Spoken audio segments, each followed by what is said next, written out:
two of the talks were on the same program, and they're specifically looking at, galaxy mergers, but galaxies that have been lensed. So through the process of gravitational lensing, they're very distant galaxies whose light has been magnified and amplified. These big mergers are called luminous infrared galaxies. And really what I do is I study the birth of stars in those galaxies and understand how the mergers create the stars within them.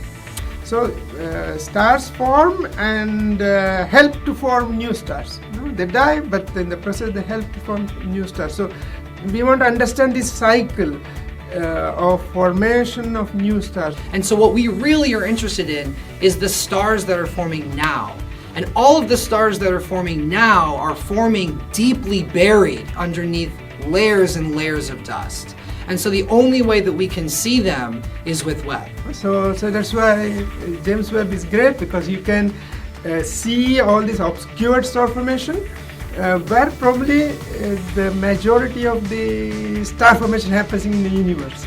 Just the telescope is working so much better than expected that people are like even doubting themselves when they see it, and then they realize, no, this is how good the data is. In many ways, Webb represents the tip of the iceberg for so many different communities within astronomy, and it's one of the reasons that we've all been waiting with bated breath for so long for this telescope to work, and it's exceeded, I think, most everyone's expectations.